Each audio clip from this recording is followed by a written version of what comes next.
Today we'll discuss about the concepts of the national income. జాతీయ ఆదాయం భావనలు. ఇది జాతీయ ఆదాయం అనే ఒక చాప్టర్లో జాతీయ ఆదాయ భావనలు అనే చాలా ఇంపార్టెంట్ చాప్టర్ అండి. ఓకే, చూడండి, జాతీయ ఆదాయం భావనలు. భావన అంటే ఏంది అంటే దీన్ని ఇంగ్లీష్లో కాన్సెప్ట్ అంటాం. నీటిని లీటర్లో కొలుస్తాము, వెయిట్ని కేజీల్లో కొలుస్తాము, ఎకానమీని మనకి కాన్సెప్ట్లో కొలుస్తాము, అంటే భావనలో కొలుస్తాం అన్నమాట. ఎవరు కొలుస్తారు? సిఎస్ఓ, సెంట్రల్ స్టాటిస్టికల్ ఆఫీస్, కేంద్ర గణాంక కార్యాలయము ఢిల్లీలో ఉంటుంది. ఇది జాతీయ ఆదాయ భావనల్ని కొలుస్తుంది అన్నమాట. ఓకే, సో జాతీయ ఆదాయాన్ని భావనలో కొలుస్తుంది. మొత్తం 7 ప్రధాన భావనలు ఉండే. దెర్ ఆర్ 7 ఇంపార్టెంట్ కాన్సెప్ట్స్ ఉన్నాయి. ఓకే, ఒక్కొక్క దాన్ని మనం పరిశీలిద్దాము. ఒకటి వచ్చేసరికినేమో జీడిపి అంటే gross domestic production. Gross domestic production. దీన్ని మనం స్థూల దేశీయ ఉత్పత్తి అంటాం. స్థూల దేశీయ ఉత్పత్తి అని అంటాం. ఇంగ్లీషు తెలుగు పదాలు రెండు మనకు అవసరం ఉంటుందండి. రెండోది వచ్చేసరికినేమో GNP, gross national production. National production, national production అని అంటాం. స్థూల జాతీయ ఉత్పత్తి, స్థూల జాతీయ ఉత్పత్తి. మరి నెక్స్ట్ కాన్సెప్ట్ ఏంటి అనేది చూద్దాం. మూడో కాన్సెప్ట్ ఎన్డిపి అంటే net domestic production. Domestic production, net domestic production అంటే నికర దేశీయ ఉత్పత్తి. నికర దేశీయ ఉత్పత్తి. సో నెక్స్ట్ కాన్సెప్ట్ ఏంటనేది చూద్దాం. అంటే నెక్స్ట్ భావన. నాలుగోది ఎన్ఎన్పిఎఫ్సి లేక నేషనల్ ఇన్కమ్. దీనికి 2 పేర్లు ఉన్నాయన్నమాట. ఎన్ఎన్పిఎఫ్సి లేదా నేషనల్ ఇన్కమ్. ఎన్ఐ అంటే నేషనల్ ఇన్కమ్. ఇక్కడ దీనికి net national production, net national production. So net national ప్రొడక్షన్ని తెలుగులో ఏం చెప్తాం మనకు? నికర జాతీయ ఉత్పత్తి. నికర జాతీయ ఉత్పత్తి. ఎఫ్సి అంటే ఫ్యాక్టర్ కాస్ట్ అంటాం తెలుగులో, ఉత్పత్తి కారకాల దృష్ట్యా. మరి ఐదోది వచ్చేసరికినేమో ప్రైవేట్ ఇన్కమ్ అంటాము.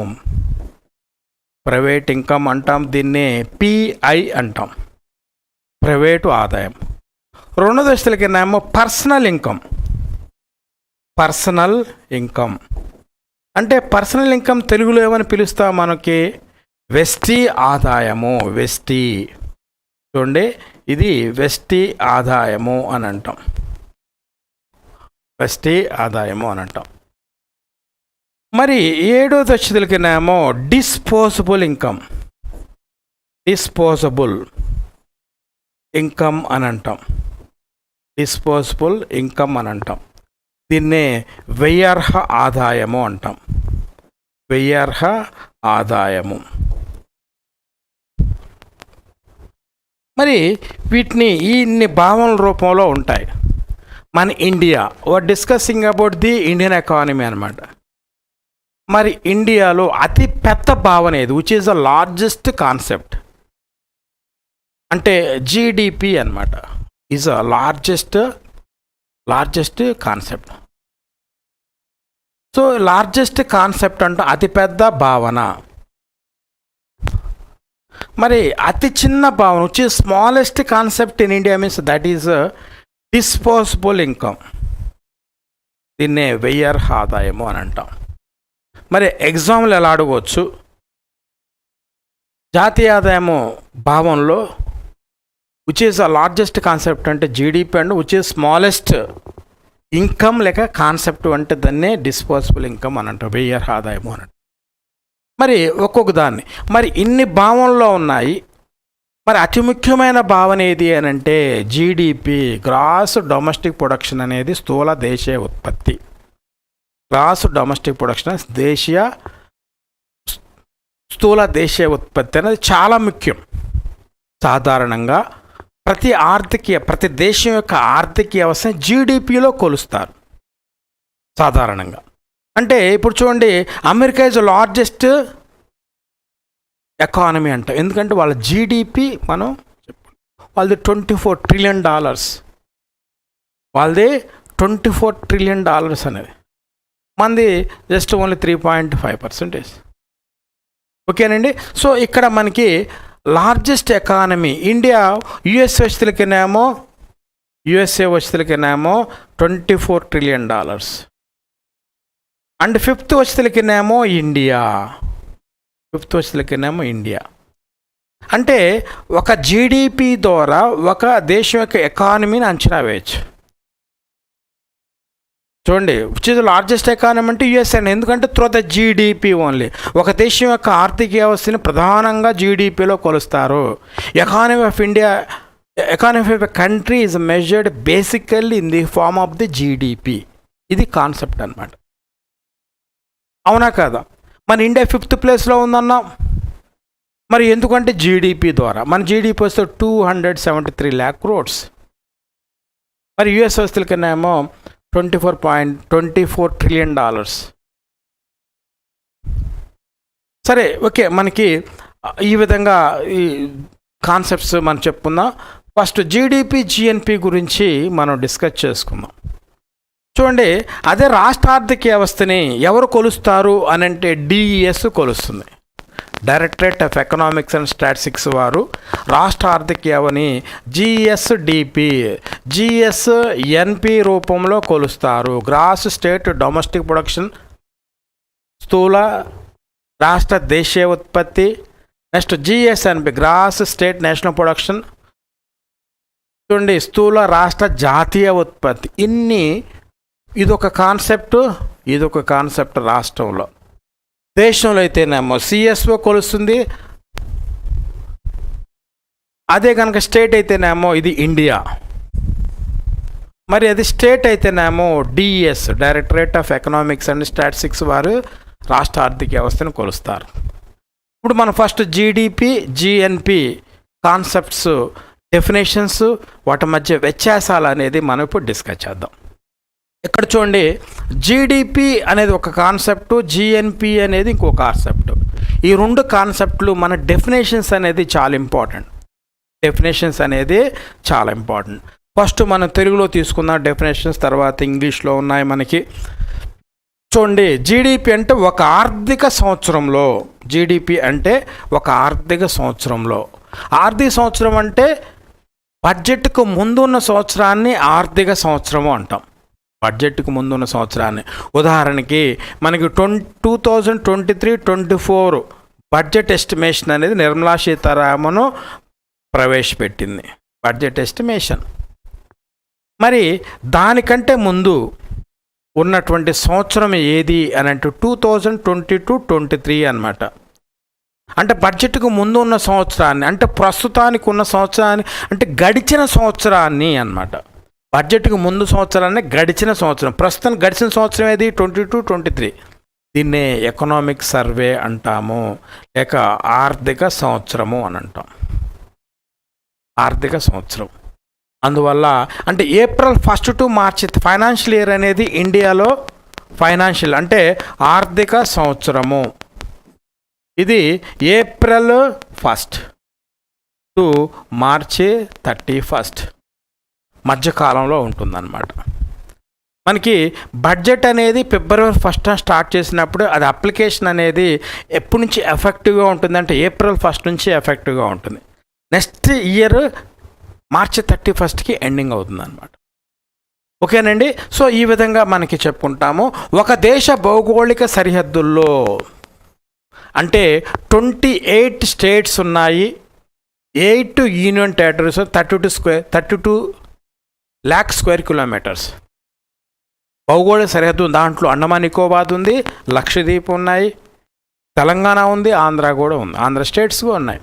సో భారత భౌగోళిక సరిహద్దుల్లో తయారైన చూడండి, తయారైన అంటే వస్తువులు సేవలను, గూడ్స్ అండ్ సర్వీసెస్ మొత్తాన్ని లెక్కించటాన్నే జీడిపి అంటాం. ఒక ఆర్థిక సంవత్సరంలో ఒక దేశ భౌగోళిక సరిహద్దుల్లో తయారైన వస్తువుల ఉత్పత్తి మొత్తాన్ని లెక్కించటాన్నే జీడిపి అంటారు. ఓకేనండి. ఇక్కడ చూద్దాం, ఇంగ్లీష్లో డెఫినేషన్ చూద్దాం. ది మనీ వాల్యూ ఆఫ్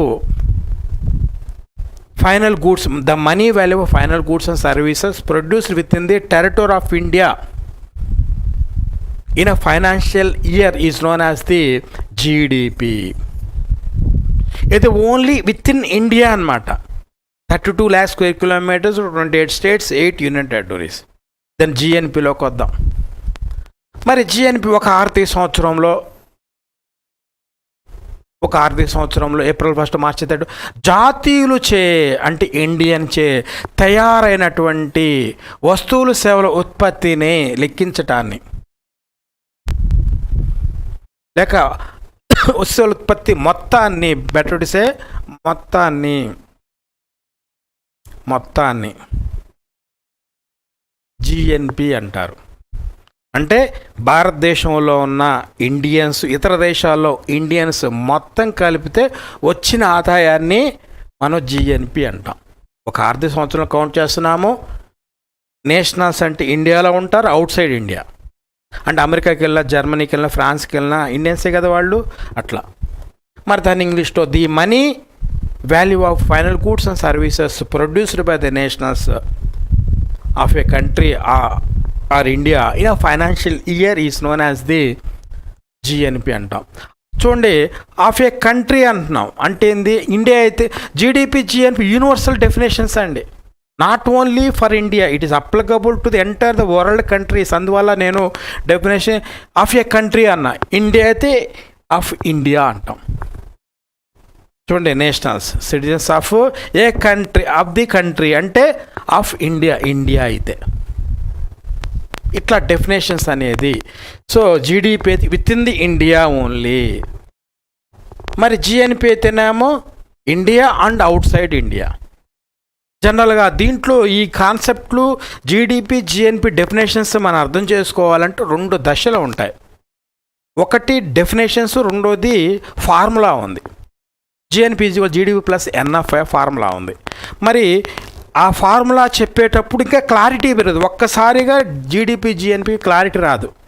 ఇది దాదాపుగా కొన్ని నిమిషాలు, మోర్ దెన్ 1 hour డిస్కస్ చేస్తేనే మనకి స్టెప్ బై స్టెప్ క్లారిటీ అనేది వస్తుంది. ఒక్కసారిగా రాదు కదా, స్టెప్ బై స్టెప్ వస్తుంది. Don't worry about that one. I make you perfect in the GDP, GNP concepts. ఓకేనండి. ఇక్కడ చూడండి, మనకి ఒక దేశ భౌగోళిక సరిహద్దుల్లో విత్ ఇన్ ఇండియన్ టెరిటరీ అంటే భారత భౌగోళిక సరిహద్దులు విత్ ఇన్ ఇండియా అయితేనేమో జీడిపి, జిఎన్పి అయితేనేమో బై ది నేషనల్స్ అంటే ఇండియాలో ఇండియన్స్, అవుట్ సైడ్ ఇండియన్స్ ఇద్దరికి వచ్చిన ఆదాయాన్ని జిఎన్పిలో కౌంట్ చేస్తారు. అంటే జీడిపి అనేది జిఎన్పిలో భాగము. మనకు తెలుసు 193 కంట్రీస్ ఉండే, ఇంక్లూడింగ్ ది సౌత్ సుడాన్ కదా, దాంతోపాటు పాలస్తీనా, దెన్ ఇంకోటి వచ్చి తెలిగిన observer countries of UNO, Vatican city, వాటికి మెంబర్స్ కాదు, just observers of the UNO అని అంటాం. మొత్తం 195 కంట్రీస్. మరి కొన్ని కంట్రీస్ ఉన్నాయి, అన్అఫీషియల్ కంట్రీస్ ఉన్నాయి. ఏంటది? తైవాన్, కైలాస్ దీవి, ఇట్లా కొన్ని అఫీషియల్ ఉండే అనమాట. సెల్ఫ్ స్టైల్డ్ కంట్రీస్ కొన్ని ఉండే, అలాంటివి కూడా కలుపుకొని అనమాట. సరే, ఇది డెఫినేషన్స్ అండి. మరి డెఫినేషన్ తర్వాత మనకి ఇక్కడ ఫార్ములా ఉంటుంది. ఆ ఫార్ములా ద్వారా కొంత మనకి క్లారిటీ అనేది పెరుగుతుంది. ఓకేనండి. ఇక్కడ చూడండి, మనకి జీడిపికి భౌగోళిక సరిహద్దులు అయితేనేమో జీడిపి జాతీయులు Indians and Indians in India, Indians outside the country అయితేనేమో జిఎన్పి. అది అప్పటికి క్లారిటీ రాదు. ఇంకో స్టెప్లోకి వెళ్దాం. చూడండి, జిఎన్పికి ఫార్ములా ఉంది. జిఎన్పికి ఫార్ములా ఉంది అంటే what is the formula for the GDP plus NFIA? ఇది ఫార్ములా అండి. ఎన్ఎఫ్ఐఏ అంటే ఏంటి? ఎన్ఎఫ్ఐఏ అంటే ఏంది? అంటే మనకి net factor income from abroad అంటే నికర కారక విదేశీ ఆదాయము అంటాం. తెలుగులో నికర కారక విదేశీ ఆదాయము అంట. నికర కారక విదేశీ ఆదాయము అంట. ఓకేనండి. మరి ఈ ఎన్ఎఫ్ఐని మళ్ళీ ఇంకో ఫార్ములా ఉంది. ఎన్ఎఫ్ఐని ఈ విధంగా కూడా చెప్తాం, R-P అని అంటాం. ఆర్ అంటే ఏంది? రిసిప్ట్స్ అంటాం. రాబడి అని అంటాం. మరి పి అంటే ఏంది? పేమెంట్స్ అని అంటాం. చెల్లింపులు అంటాం. అంటే రాబడి మైనస్ చెల్లింపులు, దాన్నే ఎన్ఎఫ్ఐ అంటాం. మరి ఏంటి అనేది ఇప్పుడు పరిశీలిద్దాం. మరి జీడిపి తీసుకుందాం. ఇక్కడ జీడిపి వాల్యూ ఇవ్వటం అనేది జరిగింది. మరి జిఎన్పి అనేది ఇవ్వటం జరిగింది. ఇక్కడ చూద్దాం. ముందు మన డెఫినేషన్స్ ఒక్కసారి లింకప్ చేసుకున్న తర్వాత ఫార్ములాలకు వద్దాం. ముందు డెఫినేషన్స్ డిస్కస్ చేద్దామండి, తర్వాత ఫార్ములాస్లోకి వద్దాం. అప్పుడు ఈజీగా ఉంటుంది మనకి. ఓకే, ఇక్కడ చూడండి. మనకి జీడిపి అంటే ఒక ఆర్థిక సంవత్సరంలో భారత భౌగోళిక సరిహద్దుల్లో తయారైన వస్తు సేవల ఉత్పత్తిని ఏమంటున్నాము? జీడిపి అన్నాం. మరి చూడండి, ఎవరెవరు భౌగోళిక సరిహద్దులు అన్నాం? Indians in India, foreigners in India. జీడిపిలో ఎవరెవరు పాల్గొంటున్నారండి? Indians in India, foreigners in India. భారతదేశంలో ఉన్న భారతీయులు, భారతదేశంలో ఉన్న విదేశీయులు కలిసి జీడిపిలో పాల్గొంటున్నారు. ఎంతమంది పాల్గొంటున్నారు అని అంటే ఏ అండ్ బి. జీడిపి అంటే A+B = జీడిపి అన్నమాట. ఎక్కడ పాల్గొంటున్నారు? ఇండియన్ టెరిటరీలో. Indians in India and foreigners in India both are participating the GDP. Indians in India,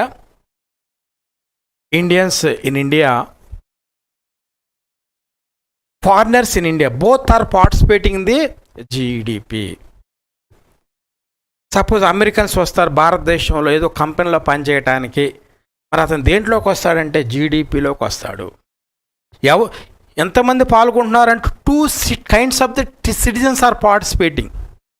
Indians and foreigners are participating the GDP. భారతీయులు విదేశీయులు కలిసి విత్ ఇన్ ఇండియన్ టెరిటరీలో participate చేస్తున్నారు. 2 persons అన్నమాట. 2 persons అనేది పార్టిసిపేట్ చేస్తున్నారు. మరి దీన్ని అందువల్ల భౌగోళిక సరిహద్దుల్లో తయారైనటువంటి వస్తు సేవల ఉత్పత్తిని జీడిపి అంటారు. జీడిపిలో ఇండియన్స్ అండ్ ఫారినర్స్ పార్టిసిపేట్ చేస్తారు అని అర్థం. 2 citizens. మరి జిఎన్పి తీసుకుందాం. మన డెఫినేషన్ చెప్పుకున్నాము.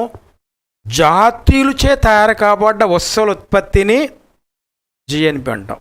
The goods and services produced by the Indians are the Indian nationals. భారతీయులచే తయారు కాబడింది. చూడండి, ఇండియాలో ఉన్నటువంటి ఇండియన్స్, ఫారిన్ కంట్రీస్లో ఉన్నటువంటి ఇండియన్స్, ఇది సి అనుకుందాం.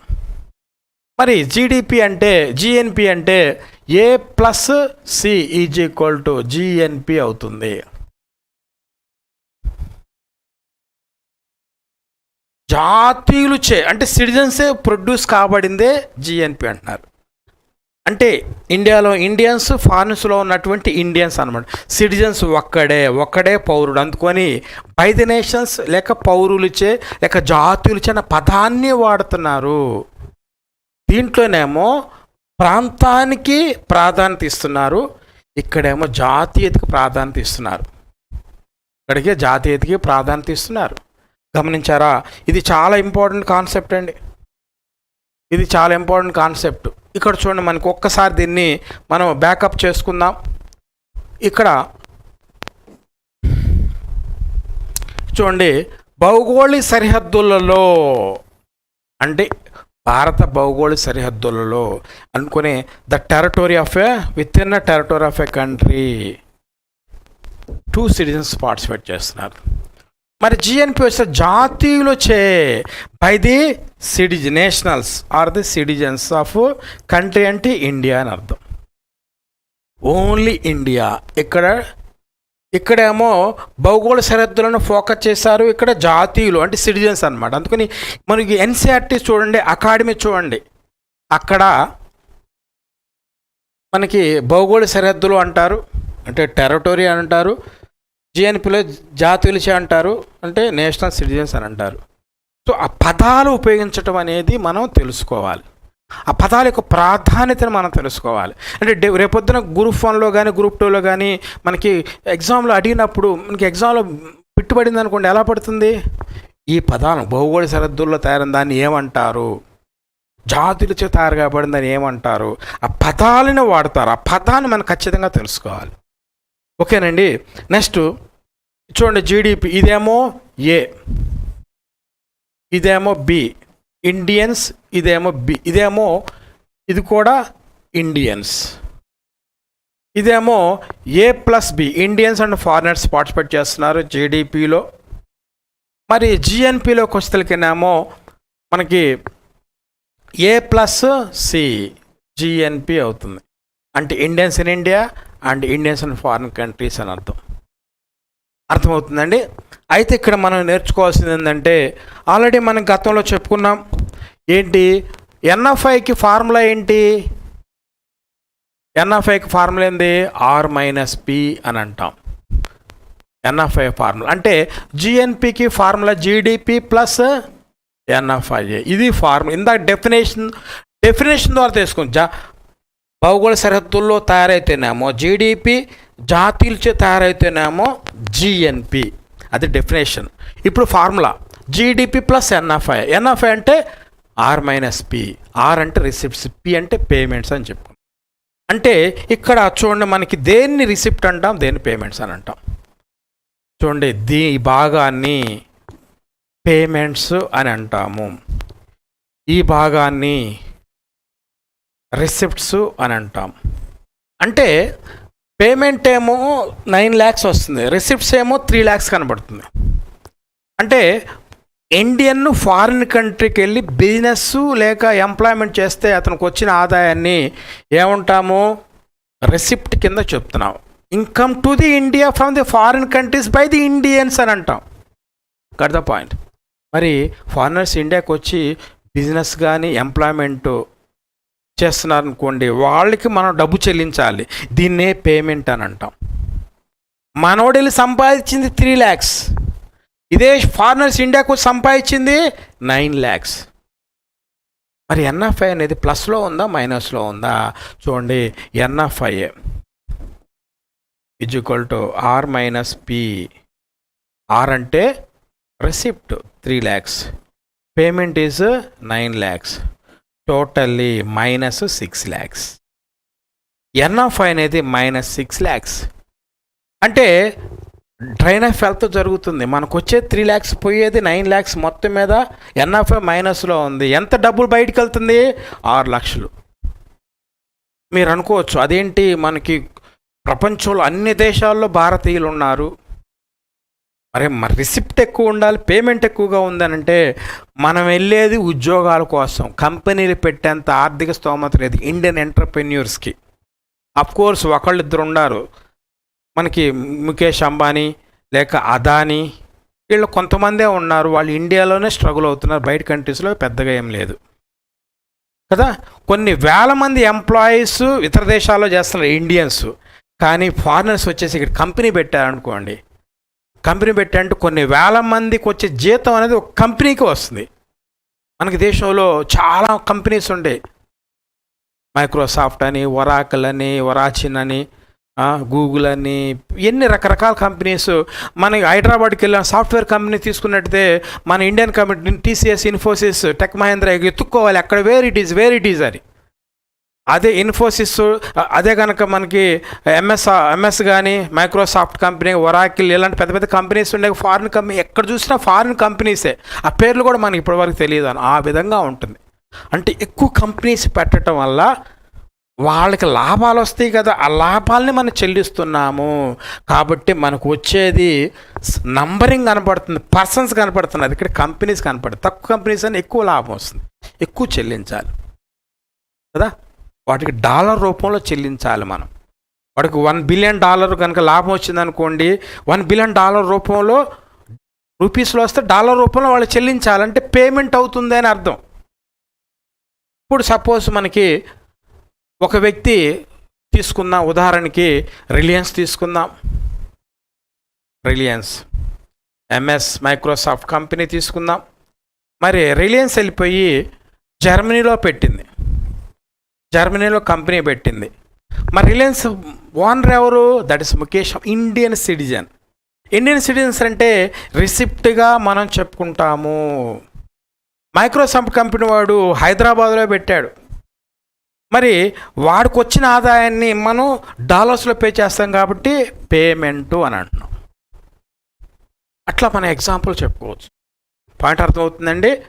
మనం ఇతర దేశాలకు వెళ్ళంటే ఇండియన్ బయటికి వెళ్ళినట్టు, మరి వాడికి వచ్చిన ఆదాయం ఏంటి? రిసిప్ట్. ఫారినర్స్ భారతదేశానికి వచ్చాడు, కంపెనీస్ పెట్టారు సార్, పేమెంటు అని అన్నాం. చూడండి, ఓకేనండి. ఇట్లా మనకి రిసిప్ట్ అనేది పేమెంట్ ఉంటుంది. NFI అనేది -6లో ఉంది. ట్రైన్ ఆఫ్ హెల్త్ జరుగుతుంది భారతదేశంలో. మీరు అనుకుంటారు ఏంటి ఇంత ఇంత ఏంటి అంటే పేమెంట్స్ 9 lakhs ఉంది ఏంటి?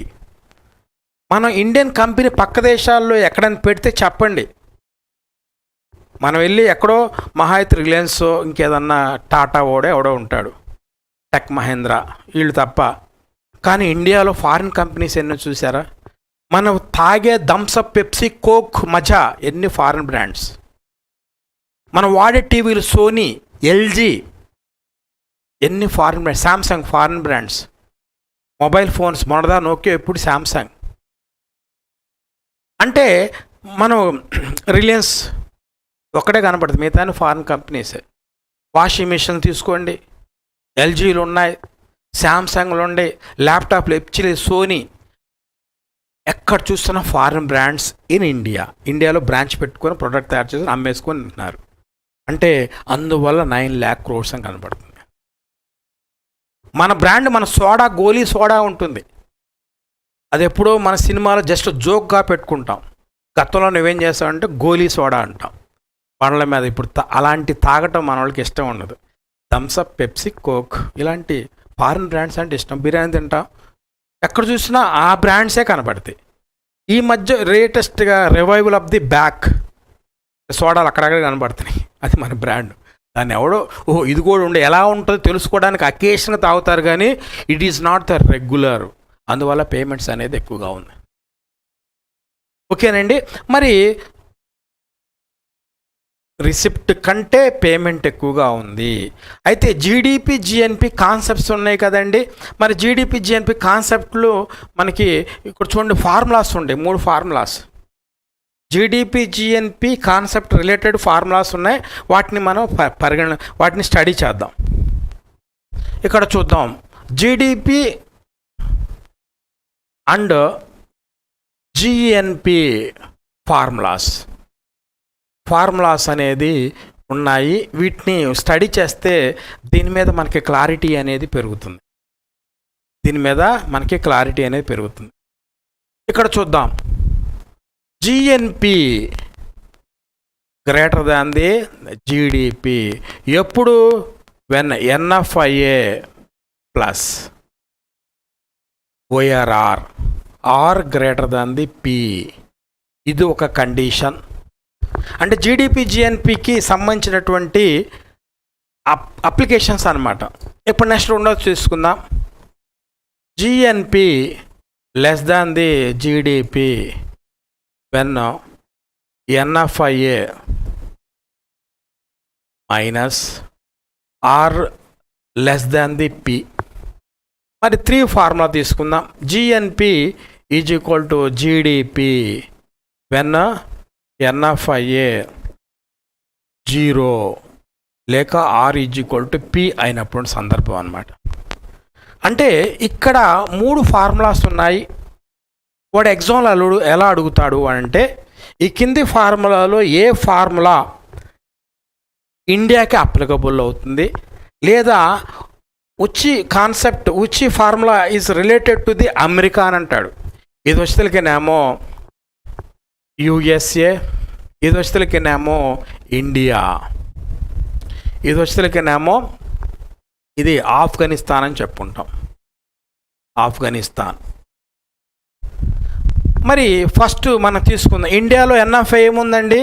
మీరు గమనించారు లేదో, ఇండియాలో ఎన్ఎఫ్ఐ ఏముంది చూడండి. ఎన్ఎఫ్ఐ ఇండియాలో చూడండి R-P అంటే R3 -9 -6 అంటే ఎన్ఎఫ్ఐ ఏముందండి మనకి -6 lakhs ఉంది. అంటే డ్రైన్ ఆఫ్ వెల్త్ జరుగుతుంది. అంటే వచ్చేది కంటే పోయేది ఎక్కువగా ఉంది. దేశానికి డ్రైన్ ఆఫ్ వెల్త్ గతంలో జరిగేది, బిఫోర్ ఇండిపెండెన్స్లో డ్రైన్ ఆఫ్ వెల్త్ జరిగేది, ఇప్పుడు ప్రస్తుతం మళ్ళీ ఇండిపెండెన్స్ తర్వాత కూడా జరుగుతుంది కదా. ఇది ఓకే, స్లోగా స్టెప్ బై స్టెప్ అర్థం చేసుకుందామంటే మనం. అదే కనుక అమెరికాలో తీసుకుందాం. అమెరికాలో అయితేనేమో ఎన్ఎఫ్ఐ అనేది ప్లస్లో ఉంటుంది, అంటే R>P ఉంటుంది. అదే ఇండియా అంటే ఇదేమో డెవలప్డ్ కంట్రీస్, ఇదేమో డెవలప్డ్ కంట్రీస్ అని అంటాము, ఇదేమో డెవలపింగ్ కంట్రీస్ అని అంటాం. అదేమో డెవలప్డ్ కంట్రీస్, ఇదేమో డెవలపింగ్ కంట్రీస్ అని అంటాం. అంటే ఎన్ఎఫ్ఐ ప్లస్లో ఉంటుంది అమెరికా లాంటి డెవలప్డ్ కంట్రీస్లో, ఎన్ఎఫ్ఐ మైనస్లో ఉంటుంది ఇండియా లాంటి డెవలపింగ్ కంట్రీస్లో. మన ఆఫ్ఘనిస్తాన్ తీసుకుందాం, ఎన్ఎఫ్ఐ అనేది 0లో ఉంటుంది, అంటే R=P కదా. మనం ఇప్పుడు తీసుకుందాం, ఫస్ట్ దాని గురించి డిస్కస్ చేద్దాం, సెకండ్ థర్డ్ అనే దాని గురించి మనం డిస్కస్ చేద్దాం. మరి ఫస్ట్ తీసుకుందాం, అమెరికాలో డెవలప్డ్ రిసిప్ట్ ఎక్కువగా ఉంటుంది. అంటే అమెరికా లాంటి డెవలప్డ్ కంట్రీస్ డెవలపింగ్ నేషన్స్లో పెట్టుబడులు పెట్టడం వల్ల లాభాలు వస్తే డెవలపింగ్ కంట్రీస్కి పేమెంట్ అవుద్ది, వాళ్ళకి రిసిప్ట్ అవుద్ది. డెవలప్డ్ కంట్రీస్ రిసిప్ట్లు ఎక్కువగా ఉంటాయి. R=P ఎన్ఎఫ్ఐ ప్లస్లో ఉంటుంది. మీరు అమెరికాకి వెళ్ళారనుకోండి, అమెరికా డెవలప్డ్ GNP అనేది ఎక్కువగా ఉంటుంది. మరి ఇండియా తీసుకుందాం, ఇండియా లాంటి డెవలపింగ్ కంట్రీస్లో అభివృద్ధి చెందిన డెవలప్డ్ కంట్రీస్ ఇన్వెస్ట్మెంట్ చేయడం వల్ల పేమెంట్లు ఎక్కువగా ఉంటాయి, అంటే receipt less than the payment. అందుకని ఎన్ఎఫ్ఐ మైనస్లో ఉంటుంది. అంటే డెవలపింగ్ కంట్రీస్లో ఉన్న డబ్బు అంతా డెవలప్డ్ కంట్రీస్కి వెళ్తుంది, ఎందుకంటే ఎన్ఎఫ్ఐ మైనస్లో ఉంది కాబట్టి. ఎన్ఎఫ్ఐ అనేది మైనస్లో ఉంది కాబట్టి. మరి ఇక్కడ మనకి కాన్సెప్ట్ తీసుకుందాం. ఇక్కడ మనకి కాన్సెప్ట్ ఏంటనేది పరిశీలిద్దాం. ఇక్కడ అంటే డెవలప్డ్ మరి ఆఫ్ఘనిస్తాన్ తీసుకుందాం.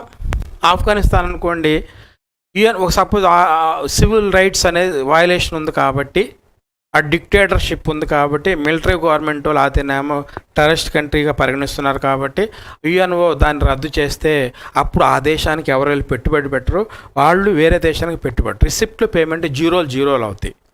అప్పుడు R=P అవుతుంది. అలాంటి కండిషన్స్ అన్నమాట. అందువల్ల మనకి ఇది ఎగ్జాంపుల్ చెప్పుకున్నాం. ఇప్పుడు చూడండి, ఇండియాలో డ్రైన్ ఆఫ్ వెల్త్ జరుగుతుంది, అంటే developing countries drain of wealth జరుగుతుంది టు ద డెవలప్డ్ కంట్రీస్. ఎందుకు అనేది మనం పరిశీలిద్దాం. ఇప్పుడు చూద్దాం, డెవలప్డ్ కంట్రీస్ డెవలపింగ్ నేషన్స్లో ఎందుకు ఇన్వెస్ట్మెంట్ చేయాల్సిన అవసరం ఏంటి అనేది మనం ఇప్పుడు తెలుసుకోవాలి. చూద్దాం, USA తీసుకుందామమ్మా, తర్వాత ఇండియా తీసుకుందాం. USA పరిస్థితి ఏంది, ఇండియా పరిస్థితి ఏంది? USAలో పాపులేషన్ తక్కువగా ఉంటుంది, డిమాండ్ ఫర్ ది గూడ్స్ అనేది తక్కువగా ఉంటుంది, demand for goods and services అనేది తక్కువగా ఉంటుంది, ప్రాఫిట్స్ అనేది తక్కువగా ఉంటుంది. అమెరికాలో పెట్టుబడులు పెడితే ఏమొస్తుంది, ప్రాఫిట్స్ తగ్గిపోతాయి, అంటే లాస్ అనేది వస్తుంది. ఒకటి. ఇండియా తీసుకుందాం, ఇండియాలో పాపులేషన్ ఎక్కువ, demand for the goods and services ఎక్కువ, ప్రాఫిట్స్ వస్తుంది. ఇక్కడేమో లాస్, ఇక్కడేమో ప్రాఫిట్స్. అమెరికాలో కంపెనీ పెడితే లాస్ వస్తుంది, ఇండియా వాడు అదే కనుక ఇండియాలో ఫారిన్ వచ్చి పెట్టుబడి పెడితే ప్రాఫిట్ వస్తుంది. ఇండియా వాడు పెట్టినా ఫారిన్ పెట్టినా ప్రాఫిట్ వస్తుంది. అక్కడ ప్రొడక్ట్కి గూడ్స్ అండ్ సర్వీసెస్కి డిమాండ్ లేదు. ఎందుకంటే యుఎస్ఏలో పాపులేషన్ 35 crores, మన ఇండియాలో 142 crores. అంటే వాళ్ళకంటే మన జనాభా ఎక్కువగా ఉన్నారు. మన జనాభా ఎక్కువగా ఉన్నారు. అందువల్ల ఏమవుతుంది అని అంటే డిమాండ్ అనేది ఇండియాలో ఎక్కువగా ఉంటుంది. అమెరికా కంటే ఇండియాలో డిమాండ్ ఎక్కువగా ఉంటుంది. అందువల్ల సపోజు మనకి యుఎస్ఏ తీసుకుందాము, ఇండియా తీసుకుందాము, డిమాండ్ ఎలా ఉంటుంది అనేది మనం పరిశీలిద్దాం. యుఎస్ఏలో తీసుకుందాం. ఒక వ్యక్తి ఒక వస్తువును కొత్త వస్తువు వచ్చింది, కొత్త కారు వచ్చింది అనుకుందాం. మనకి ఫస్ట్ పర్సను 100వ పర్సన్ నిలబడ్డారు క్యూలో. మరి యుఎస్ఏలో క్యూలో నిలబడ్డారు కార్లు కొనుక్కోవడానికి 1 నుంచి 100 మంది ఉన్నారు. మరి తర్వాత ఏమవుతుంది అని అంటే 100వాడు ఫస్ట్ ప్లేస్లోకి వస్తాడు. 100వాడు ఫస్ట్ ప్లేస్లోకి వస్తాడు. వెనక్కి తిరిగి చూస్తే ఓన్లీ 1 or 2. 100వాడు ఫస్ట్ ప్లేస్లోకి వచ్చినప్పుడు వెనక్కి తిరిగి చూస్తే 5 మాత్రమే ఉన్నారు. ఎందుకంటే కొనేవాళ్ళు తగ్గిపోతూ ఉన్నారు, పాపులేషన్ తక్కువగా. అదే ఇండియా తీసుకుందాము. ఇండియాలో పరిస్థితి ఏంది? ఫస్ట్ వాడు తీసుకుందాం, 100వాడిని తీసుకుందాం. ఫస్ట్ వాడు వెనక్కి చూస్తే 100వాడు ఉన్నాడు. మరి 100వాడు ఫస్ట్ ప్లేస్కి వచ్చాడు. మరి 100వాడు వెనక్కి తిరిగి చూశాడు, ఇంకా ఇంకొక 100 మంది వెనక్కి క్యూలో ఉన్నారు. అంటే ఇక్కడ డిమాండ్ అనేది ఇండియాలో ఎక్కువగా ఉంది, అమెరికాలో తక్కువగా ఉంది. ఎందుకంటే పాపులేషన్ తక్కువ అక్కడ. మన ఇండియాలో థమ్సప్ కంపెనీ పెట్టారనుకుందాం. అమెరికాలో పెట్టాడు బ్రాంచ్, ఫారినరుడు. అమెరికాలో కోల్డ్ కంట్రీ, తక్కువ పాపులేషన్ 35 crores, మహా కొంటే 100 కోట్లు, ఒక 35 lakhs కాబట్టి ఒక 1 crore అనుకుందాం ఎగ్జాంపుల్ కోసం. ప్రతి వ్యక్తి సంవత్సరం 3 తాగినా 35 lakhs, 1 crore సేల్స్ ఉన్నాయి. అది ఇండియాలో అయితే కొద్ది హీట్ కంట్రీ కాబట్టి మనకేం చేస్తాము, బిర్యానీ తిన్నప్పుడు థమ్సప్, పెప్సీ, కోక్ తాగుతాం. సండే అకేషన్స్ ఎంప్లాయీస్, పిల్లలు కానీ ఏదన్నా థమ్సప్ తాగుతుంటారు. అంటే నెలకే 4-5 సార్లు తాగుతూ ఉంటారు, 4-5 బాటిల్, చిన్నది కానీ పెద్దది కానీ. అదే సంవత్సరానికి అంటే 142 crores ఇంటూ వేస్తే కొన్ని దాదాపుగా 1000 కోట్ల సేల్స్ ఉంటాయి. అక్కడేమో 1 కోటి, ఇక్కడేమో దాదాపుగా 1000 కోట్లు సేల్స్ ఉన్నాయి. ఇక్కడ డిమాండ్ ఎక్కువ, ఇండియాలో డిమాండ్ ఎక్కువ అమెరికాలో కంటే. ఇక్కడ సమ్మర్ ఎక్కువ, సమ్మర్లో రోజు 20 రూపీస్ పెడితే 1 లీటర్ బాటిల్ వస్తుంది. థమ్సప్ అయితే 20 రూపీస్కి వస్తుంది. థమ్సప్ తాగి టేస్ట్ ఎంజాయ్ చేయొచ్చు, దాహం తీర్చుకోవచ్చు. అట్లా ఇండియాలో డిమాండ్. అందువల్ల డెవలప్డ్ కంట్రీస్ అనేది డెవలపింగ్ నేషన్స్లో ఎప్పుడు పెట్టుబడులు పెట్టడానికి ప్రయత్నం చేస్తుంటారు. ఇప్పటికి కూడా అదే జరుగుతుంది అన్నమాట. మరి దీనివల్ల డ్రైన్ ఆఫ్ హెల్త్ జరుగుతుంది కదా, అవునా కాదు? దీనివల్ల ఏం జరుగుతుంది? డెవలపింగ్ కంట్రీస్లో డ్రైన్ ఆఫ్ హెల్త్ జరుగుతుంది. మన నష్టమే కదా, నష్టమే. దాని గురించి మళ్ళీ మనం సపరేట్ చెప్పుకుందాం. కాబట్టి డెవలప్డ్ కంట్రీస్లో ఏముంటుంది, జిఎన్పి అనేది గ్రేటర్గా ఉంటుంది. ఎందుకు అంటే NFI+లో. అంటే డెవలప్డ్ కంట్రీస్ డెవలపింగ్ నేషన్స్లో పెట్టుబడి పెడితే డెవలపింగ్ నేషన్స్కి పేమెంట్ అవుద్ది. నెక్స్ట్ డెవలపింగ్ నేషన్స్కి పేమెంట్ అవుద్ది. డెవలప్డ్ కంట్రీస్ రిసిప్ట్ అవుతుంది. రిసిప్ట్ గ్రేటర్ దాన్ చెప్పి NFI+ అవుతుంది. మరి డెవలపింగ్ కంట్రీస్లో పెట్టుబడులు పెట్టడం, డెవలప్డ్ కంట్రీస్ మనీ అనేది ఇట్లా ఈ విధంగా పోతుంది. NFI అనేది అంటే జీడిపి గ్రేటర్ దాని ఉంటుంది. ఉదాహరణ తీసుకుందాం. మనకి ఎకనామిక్ సర్వే ప్రకారము 273 lakh crores జీడిపి, జిఎన్పి వచ్చేసరికినేమో 267 lakh crores. దాని మీద చూడండి 6 lakhs crores అనేది మనం ఇక్కడ 6 lakh crores అనేది డ్రైన్ ఆఫ్ హెల్త్ జరుగుతుంది. మరి మనకి సస్పెండెడ్ కంట్రీస్ ఉంటాయి కదా, స్పెషల్ కంట్రీస్, NFI అనేది 0 అవుతుంది, ఆర్ఎస్. ఇట్లా మనకి కండిషన్స్ అనేది జరుగుతాయి. మీరు ఎక్కడైనా చూడండి, డెవలపింగ్ నేషన్స్లో NFI మైనస్లో ఉంటుంది, R<P ఉంటుంది, GNP GDP ఉంటుంది. మీరు ఎకనామిక్ సర్వే ఇంటర్నెట్లో కొట్టండి, మీ దగ్గర సెల్స్ అందుబాటులో నెట్ ఉంది కదా, చూడండి, చెక్ చేసుకోండి. USA what is the GDP, what is the GNP, why USA GNP ఎక్కువగా ఉంది, ఇండియాలో జిఎన్పి తక్కువగా ఉంది. రీజన్ ఏంటంటే వాళ్ళు ఇన్వెస్ట్మెంట్ చేస్తున్నారు. అందుకని ప్రపంచంలో డెవలప్డ్ కంట్రీస్ ఎప్పుడు ఇన్వెస్ట్మెంట్ చేయడానికి డెవలపింగ్ కంట్రీస్. ఎందుకంటే వాడు ఇక్కడికి వచ్చేసి ఏం చేస్తాడు, పెట్టుబడి పెడతాడు, లాభాలు తీసుకొని వెళ్తాడు. అంతే కదా. పెప్సీ, మజా, కోక్, ఎల్జీ, శాంసంగ్, మనం వాడే మొబైల్ ఫోన్లన్నీ ఎవరి అండి? మొత్తం మనం వాడే మొబైల్ ఫోన్లన్నీ శాంసంగ్. గతంలో మనం నోకియా వాడేవాళ్ళం, ఇప్పుడు శాంసంగ్ వాడుతున్నాం. మీరు గమనించారులేదు. ఇది ఒక కండిషన్ అనమాట. అయితే డ్రైన్ ఆఫ్ హెల్త్ జరుగుతుంది, మనకు నష్టమే. కానీ ఎందుకు ఈ నష్టాన్ని మనం బరాయిస్తున్నాము అనేది మనం తెలుసుకోవాలి. చూడండి, డెవలపింగ్ అనే నేషన్స్లో నష్టం, డ్రైన్ ఆఫ్ హెల్త్ జరుగుతుంది. ఇండిపెండెన్స్ ముందు జరుగుతుంది, అప్పుడంటే డిక్టేటర్షిప్, కాలనీగా ఉంది. ఇప్పుడు మనకి సావరెన్ కంట్రీ. ఇప్పుడు ఎందుకు నష్టాన్ని బరాయిస్తున్నామంటే ఈ బాధని ఎందుకు బరాయిస్తున్నాం అనేది సొల్యూషన్ మనం ఇప్పుడు నేను చెప్తాను. ఓకేనండి. ఇక్కడ చూద్దాం, మనం ఎన్ఎఫ్ఐ మైనస్లో ఉంది. చూడండి, గతంలో మనకి ఒక వ్యక్తి, ఇప్పుడు చూడండి మనకి ఎన్ఎఫ్ఐ ఎలా ఉందండి. ఎన్ఎఫ్ఐ అనేది -6 lakh crores అనేది ఉంది.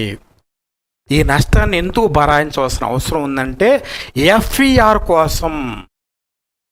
ప్రతి డెవలపింగ్ నేషన్స్, అభివృద్ధి చెందుతున్న దేశాలు ఎందుకు ఎన్ఎఫ్ఐ మైనస్లో పెట్టుకుంటున్నారు, ఆ బాధని, గాయాన్ని ఎందుకు, డ్రైన్ ఆఫ్ హెల్త్ ఎందుకు జరుగుతుంది, ఎందుకు భరాయిస్తున్నారు అని మనం చెప్తున్నాం. చూడండి, ఫారిన్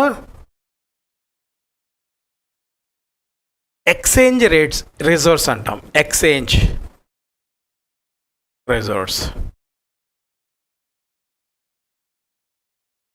ఫారెన్ ఎక్స్చేంజ్ రిజర్వ్స్ అంటాం.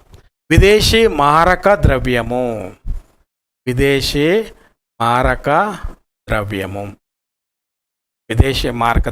అంటాం. అంటే విదేశీ మారక ద్రవ్యం అనేది చాలా ఒక ఆక్సిజన్ లాంటిది డెవలపింగ్ నేషన్స్కి. చూడండి, ఇతర దేశాల నుంచి గూడ్స్ అండ్ సర్వీసెస్ని ఇంపోర్ట్ చేసుకోవాలి అని అంటే మనం ఏం చేస్తాము, డాలర్స్లో పే చేయాలి. యుఎస్ఏ నుంచి ఏదన్నా ప్రోడక్ట్ని ఇంపోర్ట్ చేసుకుంటే మనం డాలర్లో పే చేయాలి. ఫారిన్ కంట్రీస్కి ఏదన్నా ప్రోడక్ట్ ఎక్స్పోర్ట్ చేస్తే డాలర్లో మనకు పే చేస్తారు. అంటే ఫారిన్ ఎక్స్చేంజ్ అంటే డాలర్స్ అన్నమాట. ఫారిన్ ఎక్స్చేంజ్ ఎగ్జాంపుల్ ఏంటి, డాలర్స్, లేక యూరో కరెన్సీ, ఎన్, జపాన్, వీటిని మనం ఇంటర్నేషనల్ కరెన్సీ అని అంటాం. రూపీస్ అనేది ఇంటర్నేషనల్ కరెన్సీగా, just only dollars, euro currency, yen అనేది ఇంటర్నేషనల్ కరెన్సీగా భావిస్తారు. మరి ప్రతి దేశానికి అవసరం. అంటే ఎఫ్ఈఆర్ ఎలా డెవలప్ చేసుకుంటారు, ఎఫ్ఈఆర్ అవసరం ఏంటి అనేది మనం చూద్దాం. ఎఫ్ఈఆర్ అనేది మనకి అవసరం ఏంటో చూద్దాం. ఇప్పుడు చూద్దాం, మనకి ఒక సపోజ్ ఇండియాని చైనా వాడు అటాక్ చేశాడు అనుకుందాం. మన దగ్గర కండిషన్ ఏంటంటే 1991లో $2.1 బిలియన్ మాత్రమే మనకి ఉన్నాయి. ఎంత ఉందండి, $2.1 బిలియన్. పివి నరసింహ ప్రధానమంత్రిగా ఉన్నప్పుడు. అంటే ఇది ఒక వారానికి క్రూడ్ ఆయిల్ ఇంపోర్ట్ చేసుకోవడానికి మాత్రమే పనికొస్తుంది ఆ కరెన్సీ. అప్పుడున్న ప్రైసెస్తో మనం కౌంట్ చేసుకుంటే చైనా అటాక్ చేసింది అనుకుందాం. మరి యుద్ధం 6 months ఉంటుంది యావరేజ్గా. మోర్ దాన్ 1 year లేక మోర్ దాన్ 6 months ఉంటుంది. అటు ఇటు తెలుసుకోవాలంటే పిన్ పాయింట్గా 6 months వేసుకుందాం. పెద్ద దేశం వాళ్ళు అనుకోండి, చైనా ఇండియా పెద్ద దేశాలు కాబట్టి మోర్ దాన్ 1 year పట్టిద్ది. మరి అమెరికా, చైనా కూడా అటాక్, మనం కూడా అటాక్ చేస్తూ ఉంటాం, జరుగుతూ ఉంటుంది. మన దగ్గర క్రూడ్ ఆయిల్ అయిపోయి, ఎందుకనంటే $2.1 బిలియన్ క్రూడ్ ఆయిల్ కొనేసాము. 1 week పడిపోయాడు. 1 week తర్వాత క్రూడ్ ఆయిల్, డీజిల్ లేదు. మరి వాళ్ళేమో ముందుకు వచ్చేస్తాం, బాంబింగ్ చేస్తున్నారు. మన helicopter, submarines, vehicles, defence vehicles లొకేషన్కి వెళ్ళిపోయి టార్గెట్ పెట్టాలి. లొకేషన్కి వెళ్తే డీజిల్, పెట్రోల్ లేదు. ఎందుకంటే డీజిల్, పెట్రోల్ కొనుక్కోవాలంటే డాలర్స్లో పే చేయాలి. మన దగ్గర డాలర్స్ లేవు. అప్పుడు ఎప్పుడైతే యుద్ధంలో పాల్గొన్నామో మనకు ఎవరు అప్పు ఇవ్వరు. అప్పుడు మన దగ్గర డాలర్స్ లేవు. అప్పుడు ఏం చేస్తా చైనా వాడు ఏం చేస్తా అంటే వాడు మనకంటే ఎకానమీ కానీ జీడిపి సెకండ్ లార్జెస్ట్ ఎకానమీ, డిఫెన్స్లో మనకంటే పవర్ఫుల్ కాబట్టి వెంటనే మనని అటాక్ చేస్తాడు. మన దగ్గర సబ్మెరైన్ ఉంటుంది, లొకేషన్కి వెళ్ళి టార్గెట్ చేయలేదు. మన దగ్గర bike defence vehicle 2 wheeler 4 wheeler submarines helicopters ఉంటాయి. కానీ టార్గెట్కి వెళ్ళి ఫైట్ చేయడానికి డీజిల్ పెట్రోల్ ఉండదు. అప్పుడు చైనా కూడా టక్క మొత్తం బొంబాడించి మనం ఓడిపోతాం. దేశానికి రక్షణ లేదు కదా, దేశానికి రక్షణ లేదు. ఇప్పుడు పరిస్థితి ఏంది అంటే ఎలా మనం చేస్తాం అంటే మన దగ్గర డాలర్స్ లేవుగా, పక్క దేశం నుంచి అప్పు తెచ్చుకుంటాం. ఎవడెవడు అప్పు, ఎందుకంటే యుద్ధంలో పాల్గొన్నాం, మనం కట్టలేమేమో అని ఎవడెవడు మనకి. మీరు అనుకుంటారు యుక్రెయిన్ వాడికి ఇస్తున్నాడా, అమెరికా వాడు యుక్రెయిన్కి ఇస్తున్నాడు ఎగనెస్ట్ రష్యా. మనకు కూడా ఎవడిస్తా అంటే మనం డెవలపింగ్ నేషన్స్ కదా. యుక్రెయిన్ అనేది అమెరికాకి సపోర్ట్గా ఉంది. రష్యాని కంట్రోల్ చేయడం ఉక్రెయిన్ ద్వారా అమెరికా కూడా హెల్ప్ చేస్తాడు. అక్కడ ఉక్రెయిన్కి అమెరికా కూడా హెల్ప్ చేయవలసిన అవసరం ఉంది. ఎందుకంటే నాటో మెయిన్ క్యాండిడేట్ అమెరికా కదా. ఉక్రెయిన్ నాటోలో మెంబర్ కావాలని ఉద్దేశంతో ఉన్నాడు కాబట్టి రష్యా కూడా అటాక్ చేశాడు. కాబట్టి వీడిని ఉక్రెయిన్ ప్రొటెక్ట్ చేసుకోవాలంటే అమెరికా కూడా ఖచ్చితంగా ఇవ్వాలి. అందుకని డబ్బులు ఇస్తున్నారు, డాలర్స్ తీసుకోండి, ఏది కావాలంటే కొనుక్కోండి, వెపన్స్ కొనుక్కోండి, డీజిల్ పెట్రోల్ కొనుక్కోండి అంటున్నారు. మనకైతే ఎవరు డెవలపింగ్ కంట్రీ కాబట్టి ఎవరు ఓడిపోతారు, ఎవరు గెలుస్తారో ఎవరికి ఎవరు, ఇలాంటి పరిస్థితి అనమాట. ఎనీవే ఇప్పుడు చూడండి, ప్రతి దేశానికి ఎఫ్ఈఆర్ ఉండాలి. ఎఫ్ఈఆర్ ఉంటే సపోజ్ మనకి ప్రస్తుతం ఎంత ఉంది, ప్రజెంటు $600 బిలియన్ ఉన్నాయి. మనం ఒక 1 year పాటు చైనా లాంటి దేశంతో మనం ఫైట్ చేయొచ్చు. క్రూడ్ ఆయిల్ ఇతర దేశాల నుంచి డాలర్స్ ఇచ్చి కొనుక్కోవచ్చు, సబ్మెరైన్స్ కొనుక్కోవచ్చు, హెలికాప్టర్లు కొనుక్కోవచ్చు, ఫుడ్ గ్రెయిన్స్ తెచ్చుకోవచ్చు, మెడిసిన్స్ కొనుక్కోవచ్చు, యుద్ధం చేయొచ్చు అనమాట, ఎవరు హెల్ప్ లేకుండా. అంటే ఎఫ్ఈఆర్ బాగా ఎక్కువగా ఉంటే మనం మన దేశాన్ని పక్క దేశం నుంచి కాపాడుకోవచ్చు. ఎఫ్ఈఆర్ అని చాలా ఇంపార్టెంట్. ఇప్పుడు ఉక్రెయిన్ ఉంది, ఎఫ్ఈఆర్ ఉన్నా కూడా వాళ్ళ మిలిటరీ లేదు, ఏమి లేదు కాబట్టి రష్యా వాడు వెయిట్ చేస్తున్నాడు. కాబట్టి మన దగ్గర మిలిటరీ ఉంది, అంతూ ఉంది. కాకపోతే ఎఫ్ఈఆర్ ఫుడ్ గ్రెయిన్స్ కావాలి, ఎమర్జెన్సీలో మెడిసిన్స్ కావాలి, మన దగ్గర డబ్బులు లేవు, చచ్చిపోతారు. అందువల్ల మన పక్క దేశానికి డాలర్స్ ఇస్తాం, కొనుక్కుండా తెచ్చుకుంటాం కదా. అంటే ఎఫ్ఈఆర్ అనేది చాలా ఇంపార్టెంట్. మరి ఎఫ్ఈఆర్ మనం ఎందుకు చెప్పుకుంటాం ఇదంతా అంటే ఎన్ఎఫ్ఐ అనేది మైనస్లో ఉంది, డ్రైన్ ఆఫ్ వెల్త్ జరుగుతుంది. ఇప్పుడు 6 lakh crores drain of wealth జరిగింది మొన్న 22-23 ఫైనాన్షియల్ ఇయర్లో. ఎందుకు కష్టాన్ని బరాయిస్తున్నామని చెప్పుకోవడానికి ప్రయత్నం అనమాట. ఇప్పుడు చూద్దాం, ఎఫ్ఈఆర్ తీసుకుందాం. ఎఫ్ఈఆర్ చాలా ఇంపార్టెంట్ కదా. ఎఫ్ఈఆర్ కోసమే మనం ఈ ఎన్ఎఫ్ఐని బరాయిస్తున్నాం. మరి ఎఫ్ఈఆర్ అనేది ఏ విధంగా తెచ్చుకోవచ్చు? ఎఫ్ఈఆర్ అనేది ఫారిన్ ఎక్స్చేంజ్ అనేది 3 మార్గాలు ఉండే. ఎక్స్పోర్ట్స్ని పెంచుకుంటే డాలర్స్ వస్తాయి. అట్లా డాలర్స్ పెంచుకుంటే అంటే ఎఫ్ఈఆర్ పెరిగి దేశాన్ని రక్షించుకోవచ్చు యుద్ధకాలంలో. ఒకటి, మన already imports are greater than the exports, trade deficit అనేది ఉంది, మనకి డెఫిసిట్ అనేది ఉంది. ఈ ఆప్షన్ అనేది నాట్ యూస్ఫుల్. ఈ ఆప్షన్ అనేది మనకి నాట్ యూస్ఫుల్. మరి రెండోది తీసుకుందాం, అప్పు తెచ్చుకుందాం. అప్పు తెచ్చుకున్నాం అనుకోండి ఇతర దేశాల నుంచి, వరల్డ్ బ్యాంక్ నుంచి కానీ డెవలప్డ్ అప్పు తెచ్చుకుంటే డాలర్స్ వస్తాయి. కానీ ఆల్రెడీ మనం అప్పు చేసాము చాలా. ఇప్పుడు మీరు గ్రూప్ 2 ఆఫీసర్ అయ్యారండి, హౌస్ లోన్ తీసుకున్నారు, మళ్ళీ లోన్ కొనలేదు 2 years తర్వాత, నాకు ఇంకో హౌస్ లోన్ అంటే ముందు ప్రమోషన్ తెచ్చుకుంటే రెండో ఇన్కమ్ పెరిగిద్ది, రెండో లోన్ ఇస్తాం, మీకు ఎలిజిబిలిటీ లేదంటారు. అట్లని మనం ఆల్రెడీ డెవలపింగ్ కంట్రీస్ చాలా అప్పు చేసాము, అప్పు ఇచ్చేవాళ్ళు లేరు. ఇదిగో ఈ ఆప్షన్ కూడా మనకి నాట్ యూస్ఫుల్. మరి మూడో ఆప్షన్ ఏంటనో చూద్దాం, ఎఫ్డిఐ. విదేశీయులు భారతదేశంలో పెట్టుబడి పెడితే మనకి డాలర్స్ రూపంలో మనీ వస్తుంది. ఆ డాలర్స్ ఎఫ్ఈఆర్ పెరగడానికి అవకాశం ఉంటుంది. మరి ఎఫ్డిఐ అనేది ఒక్కటే మనకి ఛాన్స్.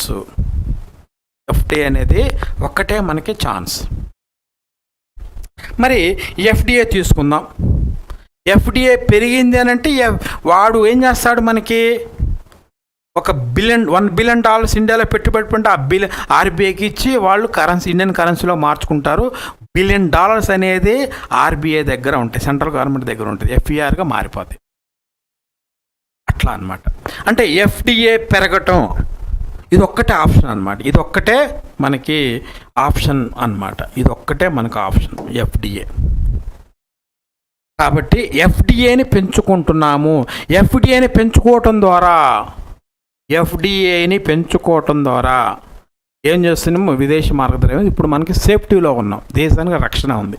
అయితే మరి ఇక్కడ మనం తెలుసుకోవాల్సిన ఏంది, ఎందుకు మరి ఎఫ్డిఏ వల్ల మనకి పెరిగింది, ఎఫ్డిఏ వల్ల నష్టం జరుగుతుంది చూద్దాం. ఎఫ్డిఏ పెరిగింది అనంటే మనకి ఎఫ్డిఏ భారతదేశంలో పెరిగింది అనంటే ఎఫ్ఈఆర్ పెరిగినట్టే, వాడు డాలర్స్లో వస్తాడు.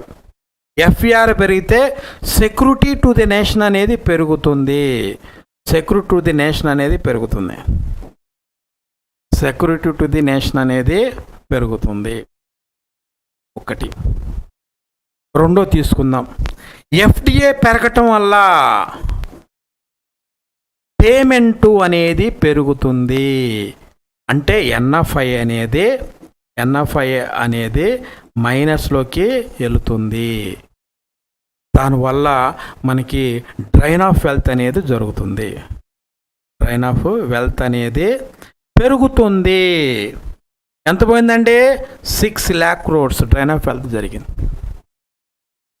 ఇక్కడ మనం గమనించవలసిన విషయం ఉంది, చాలా ఇంపార్టెంట్ కాన్సెప్ట్ ఇది గ్రూప్ 1కి డిస్క్రిప్టివ్ రాయడానికి పనికి వస్తుంది.